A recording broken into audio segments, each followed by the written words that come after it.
Bonjour, je me présente.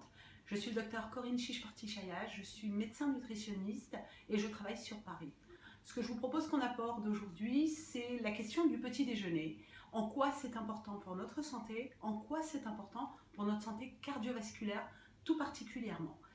Alors, le petit déjeuner, vous avez coutume d'entendre que c'est un repas essentiel. Effectivement, c'est un repas essentiel parce qu'il va vous apporter toute l'énergie nécessaire pour la journée. L'énergie au niveau physique, c'est-à-dire toute la force, tout l'éveil nécessaire, mais aussi toute l'énergie nécessaire pour se concentrer, pour mémoriser, pour travailler, enfin pour être efficient, que ce soit au travail ou à l'école pour les plus jeunes. Alors qu'est-ce qu'on met basiquement dans un petit déjeuner? D'abord, première règle absolue, vous avez compris, il ne faut pas sauter son petit déjeuner, c'est nécessaire de le prendre systématiquement, même si on se lève un peu tard, on pourra partir sur un brunch, on y reviendra un peu plus tard. Alors si on prend le petit déjeuner, qu'est-ce qu'on doit avoir dedans? Première règle absolue, on prend un peu de temps, c'est le début de la journée, on commence par être assez cool, et un petit déjeuner digne de ce nom, c'est 10 à 15 minutes. On va s'assurer qu'on aura systématiquement dans ce petit déjeuner un certain nombre de nutriments différents. Le premier nutriment, c'est souvent un produit laitier, que ce soit un produit laitier animal ou un produit laitier végétal, notamment pour nos amis les végétariens, donc ce qu'on appelle un lait végétal, que ce soit du lait d'amande, que ce soit du lait de riz, que ce soit du lait de soja, ou un produit laitier animal, donc issu de la vache, ou même de la brebis ou de la chèvre. À ce produit laitier, on va rajouter systématiquement un produit céréalier. Pourquoi? Parce que dans les céréales, on va avoir finalement une source importante d'énergie. Ça va être notre apport en sucre lent, sucre complexe, notamment l'amidon, qui va nous apporter toute cette énergie nécessaire. Donc, on aura tendance à privilégier plutôt les sucres complexes peu riches en sucre rapide. Je pense notamment à plutôt limiter l'usage des biscuits, l'usage des céréales de petit déjeuner particulièrement sucrées.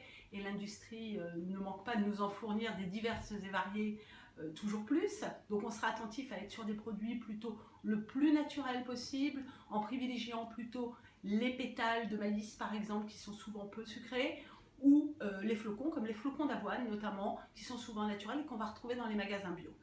Mais on a aussi le pain qui est un excellent produit céréalier, et là on va les privilégier plutôt un pain plutôt complet. Donc un pain complet, c'est quoi? C'est que les céréales complètes vont avoir leurs petites graines autour de la céréale, c'est-à-dire que la céréale va être complète, va avoir sa fibre, et ça va nous apporter des qualités nutritionnelles qu'on n'a pas dans un pain blanc, qui a ce qu'on appelle un indice glycémique par ailleurs plus élevé, indice glycémique qui risque de nous donner, si vous voulez, des pics de sucre et finalement des hypoglycémies secondaires et un peu faim un peu plus tard.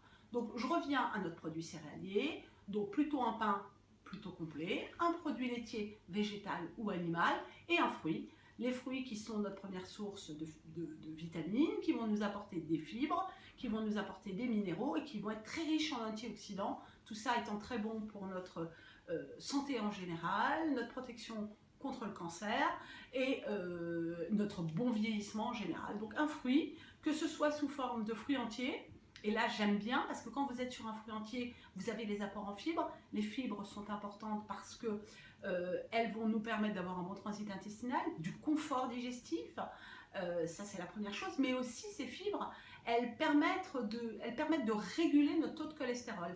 Elles réduisent l'absorption du cholestérol et donc vont dans le sens d'une bonne santé cardiovasculaire.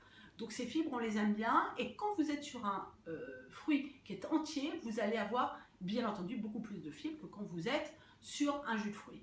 On va bannir bien entendu tous les jus de fruits sucrés, on va se privilégier les compotes sans sucre éventuellement. Donc là, quand on est notre produit céréalier, notre produit laitier, notre fruit, on est sur une bonne base, une base correcte.